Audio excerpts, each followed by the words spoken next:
एक माणूस एका महाराजाकडे गेला, म्हणला वर्षात लेकरू झालं पाहिजे. महाराज म्हणला हरकत नाही, नारळ घे, तुला वर्षात होईल.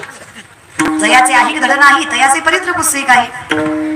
वर्षाने हा माणूस आला, म्हणला भामटाय तू, वर्ष झालं लेकरू नाही. महाराज म्हणला नारळ दुसरा घे, पण माणसात बोगलू नको, झालं नाही. दुसरा दिला, हा 2 वर्षाने आला, म्हणला पक्का भामटाय तू. दुसरा नारळ घेतला, एकदा लेकरू नाही. महाराज म्हणले आजपर्यंत माझा नारळ फसला नाही, तुझ्या बाबतीत 2दा फसला, तुझंच काहीतरी चुकतंय. अचानक महाराजाला आठवलं. महाराज म्हणले का रे, जेवढी माणसं माझ्याकडं लेकरू मागायला आली, सगळी बायको घेऊन आली.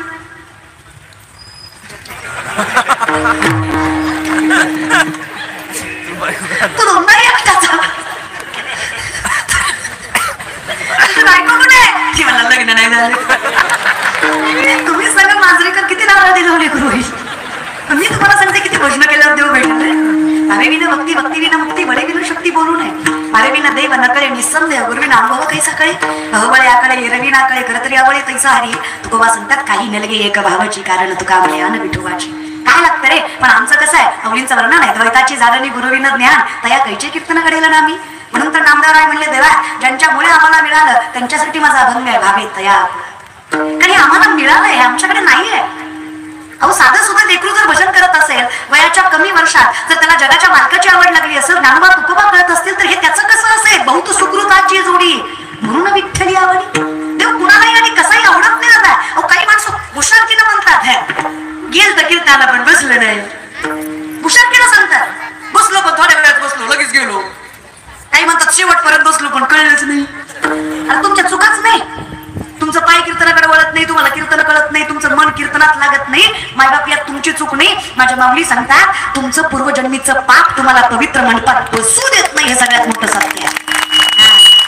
काय आवाज वाटत, प्रिया मान वाजवीत जा. जीएसटी लागल्यावर तर वाजत आहे.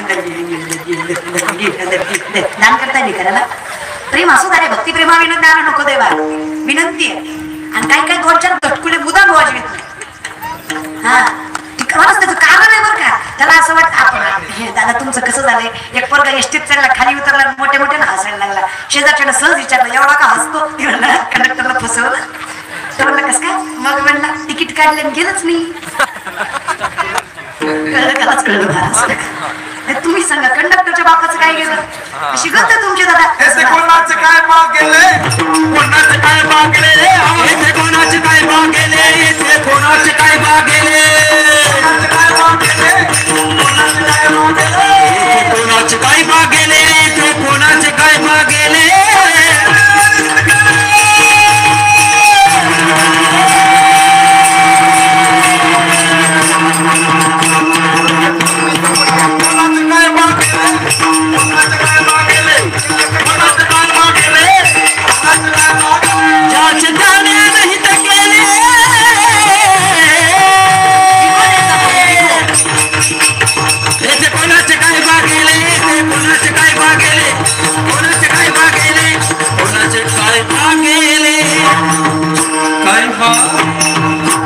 इथे कोणाचे काय भाग गेले, आवाज ना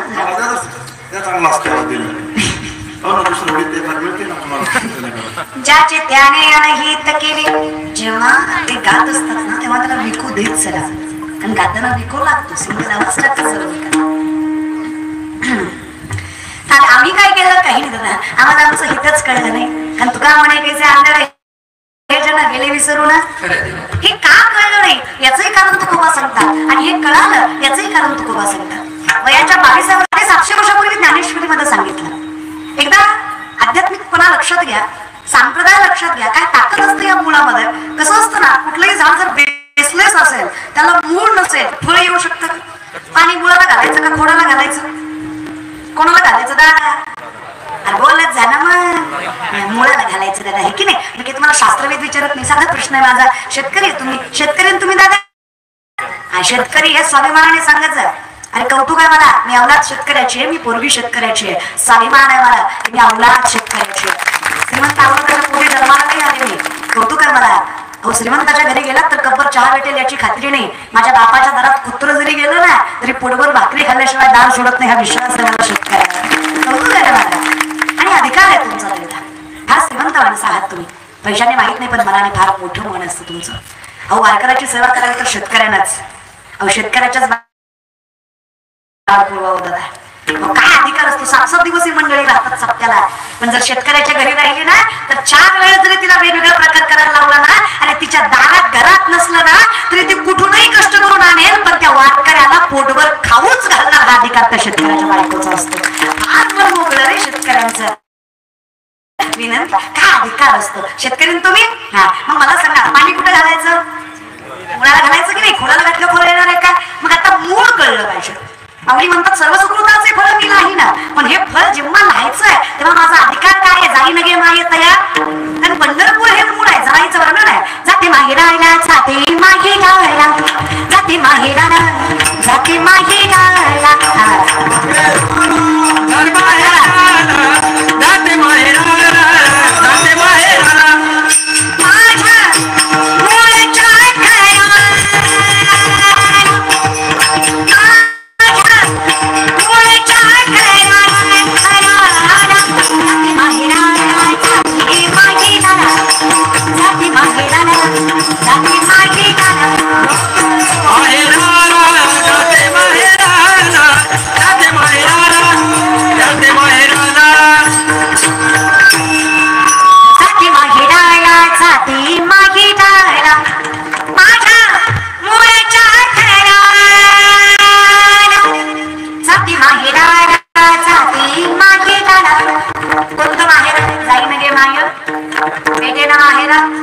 कोणतं माहेर आहे? जनाईचंच वर्णन आहे.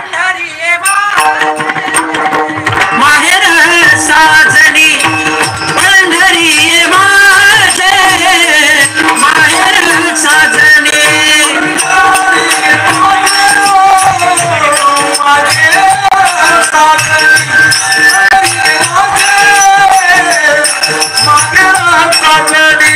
ओविया कांडणी ओविया कांडणी गाऊन ती पंढरी माझे माहेर साजणी पंढरी माझे माहेर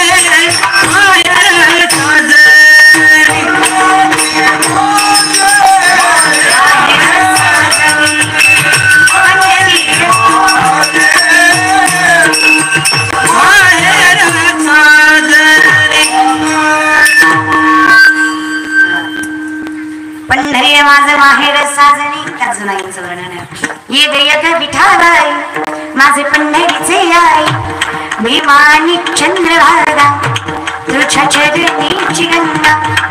तुकोबा सांगतात विठ्ठल कुळीचं दैवत विठ्ठल बीत होत चित्त विठ्ठल माया बाप श्रोता बहीण बंधू राहतात. माऊलींचं वर्णन आहे. तू गुरुबंधू पिता तू आमची इष्ट देवता तू सदा रक्षदा अहो रक्षतच तू करतोयस. मग श्रीकृष्ण भगवान सदा अरे खरंच आहे रे. अहम वैष्णव भूतवा प्राणीनाम धर्माश्रित प्राणापान समायुक्त पच्चमण्यम चतुर्विध चालवणारा बोलणारा दाखवणारा हे सगळं सोड रे अर्जुना. अन्न पचवणारा सुद्धा मी आहे. जठरामध्ये अग्नी म्हणून जो वास करतो तो मी विठ्ठल, तो मी जगदीश्वर, तो मी कृष्ण, तो मी राम, तो मी विश्वेश्वर, तो मी शिव.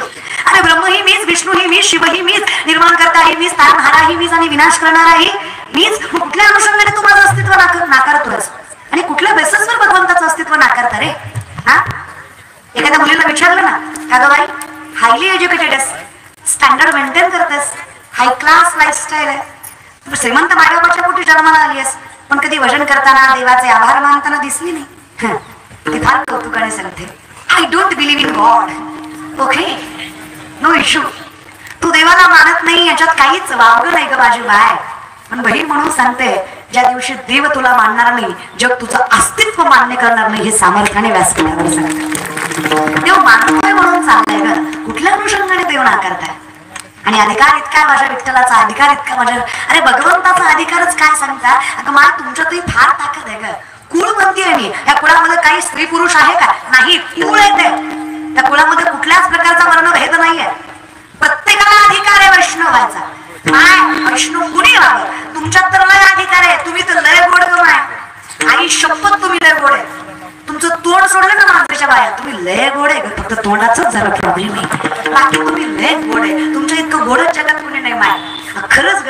अधिकार तुकोबांचा अधिकार. माझ्या तुकोबांच्या चरणावर जगाच्या मालकाला मस्तक ठेवावं यात काय नवल आहे. पण माझ्या तुकोबांच्या बायकोचा अधिकार. माझ्या तुकोबांची बायको जिजाऊ. तुकोबांची बायको 2 जिजाऊ झाला या महाराष्ट्रात. एका जिजाऊन पुत्र दिला म्हणून हिंदवी स्वराज्य उभा टाकलं, एका जिजाऊन दही दिला म्हणून परभारताचा कळस उभा टाकला. दोनही जिजाऊ तेवढ्याच सामर्थ्य ताकद होती माझ्या जिजाऊ मध्ये. आमची पोरं फक्त बोंबलतात रे, तुम्ही शिवराय आम्ही तुमचे मावळे, तुम्ही डोंकावळे मावळे होय रे. त्या मावळ्यांचं जरा तरी लवलेश आहे का आपल्यात? हा कधी शरीर अरे विचार कौशल्य सोडा, मी बाह्यमुंगाने सांगते शरीरवृष्टी बघा त्या मावळ्यांची. 32 इंच छाती, 140 त्यांच्या 60 किलो वजन, 6.5 ते 7 फूट उंची, नजरेत असा अंगार अर्धा शत्रू बघून गार व्हायचा. हे मावळांचं बाह्य स्वरूपाचं वर्णन आहे. तुम्ही तुमच्याकडे बघा, अहो एखादा वारा तर कोलंटी उडी घाचाल.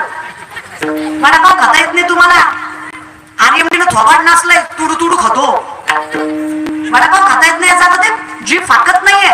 आणि एवढी व्यसन करून सुपारीच्या खंडाचं व्यसन नव्हतं माझ्या राजाला. तुम्ही कुठं आहात हे महत्वाचं नाही, तुम्ही तिथं असून तुम्ही कुठलं यश मिळवता हे महत्वाचं आहे. कमी मनाचा मोठेपणा करायला शिकत जा, तुम्ही फक्त कर्म देता. आजची तरुण मंडळी, माझा बाप शेतकरी, आम्हाला चांगलं कॉलेज नाही भेटलं, आम्हाला चांगलं शिक्षण नाही भेटलं, आमच्याकडे पैसा नाही, आम्ही मिडल क्लास मंडळी, आमच्याकडे चांगल्या फॅसिलिटी नाही. काही नसतं दादा, कुणाकडे फॅसिलिटी होती? ज्यांनी हिंदवी स्वराज्य घडवलं, 2 लाख पायदळ 1 लाख घोडदळ आहे स्वराज्याचं फक्त.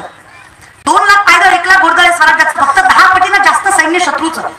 जर माझ्या शिवरायांनी विचार केला असता, माझा बाप निजामाच्या हाताखाली काम करतो, मी हिंदवी स्वराज्य कसं उभं करणार आहे? विश्वास आहे स्वतःवर, सेल्फ कॉन्फिडन्स, आत्मविश्वास आहे, आई भवानीवर विश्वास आहे, संस्कारावर विश्वास आहे. आणि मुठभर मावळे हातात घेतले, वयाच्या 14व्या वर्षी स्वराज्याचं बालकडू घेतलं. आणि 14व्या वर्षी पुण्याच्या नैऋत्य असणाऱ्या रायरेश्वराच्या मंदिरात, शिवाच्या मंदिरात रक्त सांडून तपश्चर्या केली, सांगितलं. आणि शपथ घेऊन वयाच्या 17व्या वर्षी पहिला गड किल्ला जिंकला. आणि 40 वर्षाच्या आत मुघलांच्या नाकावर पिचून 260 पेक्षा जास्त किल्ले हस्तगत केले. हा इतिहास आहे हिंदवी स्वराज्याचा. त्याचे वारसदार आहे आपण. काय जगलं पाहिजे आपलं? आमचे 4 चौकात बसतात, ही कुणाली बघ, ती कुंडली बघ, माझी आली बघ, तुझी गेली बघ, ही चांगली का ती चांगली, गोरी दिसली, गालात हसली, तुझ्या बापाची पेंड आहे. नसतं रे दादा, थोडं कौतुक विचार तर करत जा. आणि बहिणी मग चरणावर मस्त कडे होते तुमच्या.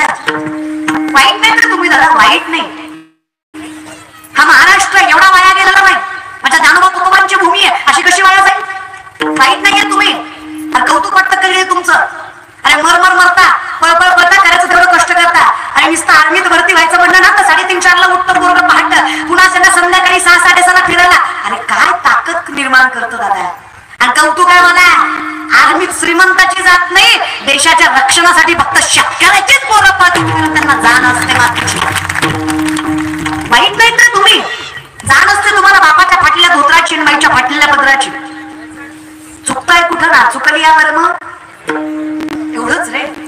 पुढे नजर पवित्र केली आणि निश्चय केला ना, कशाचं काही होतं रे. आमच्या वर्गात एक पोरगा आहे, मी लॉच्या 2nd इयरला आहे. सर मी त्याला उभा केला आणि एक प्रश्न विचारला, उत्तर देताना मला कळलं बोबड येते. अख्खा वर्ग हसला, सरही हसली. सर म्हणले मूर्खच का, लॉला ऍडमिशन घेतलंय तू, तुला केस कोण घेणार? तुम्हाला तुला बोलू नका. कुठलं बोलू? तो तुला नाही तर कुठलं बोलू? मग तुला केस देती नाही, पण तू लढणार कशी? मला कधी बी लढ कधी लढा. अरे तू लढ, पण पुलत्याला कलंक का? तू लढलेली गल्ली पण पाहिजे ना. सरांनी अंडरस्टिमेट केलं, ग्राह्य दिलं. सर म्हणले तू आयुष्यात काही करू शकत नाही, एक काम कर, हे 20 रामायणाचे ग्रंथ घे, पुढच्या लेक्चर पर्यंत यातला एक जरी ग्रंथ विकला ना पट्ट्या, मास्तर नोकरी सुधारून तुझ्या पाया खालून जाणार. सरांनी अंडरस्टिमेट केलं, ग्राह्य धरलं. आजची पिढी हे जग ग्राह्य धरतायत आपल्याला. यांना वाटतं कालची आलेली पोरं ही राजकारणात, समाजकारणात, आध्यात्मिक क्षेत्रात काय करू शकणार आहेत? अरे यांच्याकडे पैसा नाही, यांच्याकडे शेतकरी बायबाग, मिडल क्लास, मराठी, यांच्याकडे व्यापार